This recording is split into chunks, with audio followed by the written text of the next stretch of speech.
चूंकि इदारे पोलिटिसाइज हुए हैं इस मुल्क में, अगर मेरी जमात की कोई ऐसा कल को कोई सिलसिला होगा तो मैं वहां अपनी एक नातवा आवाज जरूर उठाऊं। सबसे पहले तो सर ये कहिए, प्रेस कॉन्फ्रेंस करने वालों को तो हुकूमत छोड़ ही थी सर, अब अदालत में उनके खिलाफ जिनके खिलाफ कोई सबूत भी नहीं पेश कर पा रही है उनको भी नहीं छोड़ रहे हैं, जो प्रेस कॉन्फ्रेंस नहीं कर रहे हैं। अब ये यास्मीन राशिद साहिबा हो या परवेज इलाही साहब हो, ये नाकामी क्यों हो रही है सर, या प्रेस कॉन्फ्रेंस में या सबूत पेश करने में? गुजारिश ये है कि मैं समझता हूँ कि जो सानहा 9 मई है, जिम्मेदार जो हैं जिन्होंने ये गिराव झलाव किया, जहां उनको कैफरे किरदार तक पहुंचाना जरूरी है, वहीं मैं समझता हूं कि इसमें ये भी हमें देखना होगा सवाल ये है करमानी साहब, बेगुनाह इसमें बेगुनाह इसमें ना कहीं कोई काबू आ जाए। जी बिल्कुल आप दुरुस्त कह रहे हैं, लेकिन सर एक वो शख्सियत जिनको आपकी हुकूमत की जानिब से बार बार कहा जा रहा था कि ये मास्टरमाइंड है, जिनका नाम यास्मीन राशिद साहिबा है, तो सर वो उनके खिलाफ प्रेस कॉन्फ्रेंस होती है, जबरदस्त आप तमाम सबूत की बात कर रहे हैं, वीडियो एविडेंस की बात कर रहे हैं,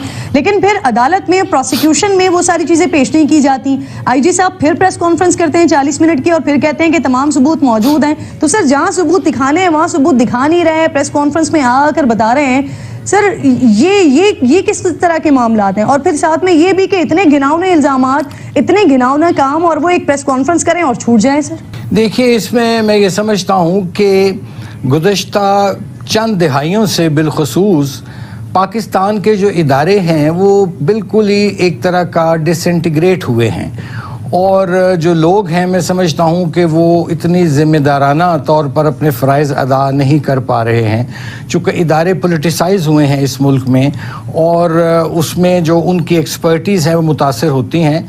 आज मैं भी पढ़ रहा था या कहीं सुन रहा था कि आईजी पंजाब ने प्रेस कॉन्फ्रेंस की है और उन्होंने कहा है कि जी कि वो शायद इसमें अपील में जा रहे हैं, लेकिन ये है कि जब भी कोई कानून की खिलाफ वर्जी होती है तो मैं समझता हूं कि उसमें प्रोसिक्यूशन का रोल बड़ा अहम होता है।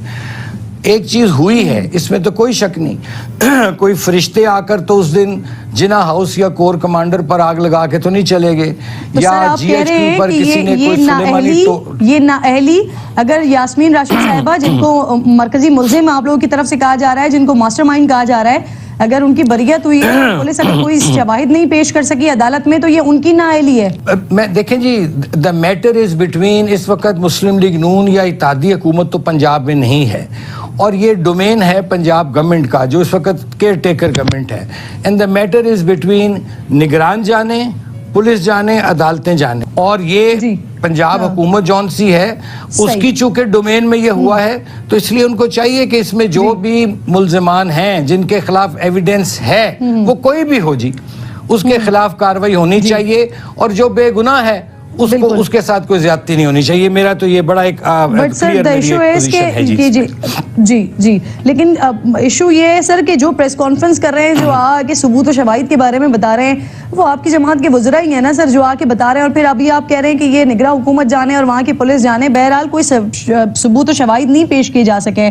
सर आगे बढ़ते हैं, आप लोगों को इस बात का इदराक हो रहा है करमानी साहब कि अभी ये पिछले 13-14 महीनों में जितना भी लॉस हुआ है वो पाकिस्तान मुस्लिम लीग नून को हुआ है। अभी फिर सर पंजाब में पाकिस्तान पीपल्स पार्टी पीर को जमा हो रही है। सियासी मुबस्सिरीन की राय ये है कि मौजूदा हुकूमत की जो माशी पॉलिसीज हैं, जो नाकामियां हैं, वो सिर्फ नून लीग के हिस्से में आ रही हैं, और जो अल्टीमेटली फायदा हो रहा है वो पाकिस्तान पीपल्स पार्टी को हो रहा है। सर आप लोगों को इस बात का इदराक हो रहा है वैसे? क्योंकि जो पाकिस्तान तहरीक इंसाफ से लोग टूट रहे हैं वो भी मुस्लिम लीग नून का हिस्सा नहीं बन रहे हैं, वो पीपल्स पार्टी का हिस्सा बन रहे हैं। मैं इस बारे में बहुत क्लियर हूँ, और मुझे नहीं मालूम मेरी पार्टी की इस बारे में क्या पॉलिसी होगी। 2-3 चीज़ें हैं। एक तो इसमें किरण बीबी ये है कि हमें, मैं समझता हूँ, ऐसे लोगों की ज़रूरत नहीं होनी चाहिए जो अपनी माल और खाल बचाने की खातिर वो दूसरी जमातों में सियासी पनाह हासिल कर रहे हैं। सबसे दूसरी बात कि देखिए हमारे पास हमारे कैंडिडेट्स मौजूद हैं हर हलकों में। अगर आपके पास जो हलकों के अंदर 1 से ज़ायद उम्मीदवार तक मौजूद हैं, तो फिर ये जनूबी पंजाब में पीपल्स पार्टी के साथ सीट एडजस्टमेंट क्यों की जा रही है सर? जहां ये 30 से ज़ायद पाकिस्तान तहरीक इंसाफ के लोग हैं जो पीपल्स पार्टी का हिस्सा बने, और वहीं पर आप लोग सीट एडजस्टमेंट भी कर रहे हैं। ये मेरी जाती राय है। अगर मेरी जमात की कोई ऐसा कल को कोई सिलसिला होगा तो मैं वहां अपनी एक नातवा आवाज जरूर उठाऊंगा कि हमें ऐसे लोगों से दूर रहना चाहिए। सर ये इलेक्शन कब होंगे करमानी साहब? पिछली बार आपने मेरे प्रोग्राम में तो कहा था मुझे उम्मीद है कि अर्ली इलेक्शंस में ना जाके, जी सर कंप्लीट कर लें, कब आपको उम्मीद है? मैं बिल्कुल, मैंने आपके प्रोग्राम में कहा था, मैं उस बात पे कायम हूँ कि वो एक गलती हो गई, लेकिन अब चलो वक्त गुजर गया है। लेकिन अब हमें वेट करना चाहिए कि जब इलेक्शन जौन से, और मुझे उम्मीद है कि सितंबर अक्टूबर में जो इलेक्शंस हैं, जब ये वफाकी हुकूमत अपनी मुद्दत पूरी कर लेगी असेंबलियां, तो इंशाल्लाह ताला मैं उम्मीद करता हूं कि इलेक्शंस होंगे और हो जाने चाहिए। सर अभी तो निगरा सेटअप में तोसी करने की बातें हो रही हैं, निगरा सेटअप में 6 महीने की तोसी तक की बातें हो रही हैं, तो सर क्या वाकई ऐसा कुछ होने जा रहा है? जिस चीज को आप कह रहे थे कि अर्ली हमने जल्दी इलेक्शंस में ना जाकर एक फाश गलती कर दी, अब आप कह रहे हैं वो वक्त गुजर गया, और अगर ये तोसी होती है तो सर ये फाश गलती नहीं होगी? मैं समझता हूं कि इलेक्शंस जो हैं उनको टाइम पर होना चाहिए। मेरी तो ये राय है जी कि इस पे कोई मेरी और कोई राय नहीं है कि इलेक्शंस टाइम पे हों और आवाम को उनका हक दिया जाए अपने नुमाइंदे चुनने का। वो हमें वोट देते हैं, उनकी मेहरबानी, हमारी कारकर्दगी देख के वोट देते हैं, उनकी मेहरबानी, जो भी है इसका फैसला आवाम पर छोड़ना चाहिए। आपके पास बुरी हुकूमत के टाइम पे हो जाए।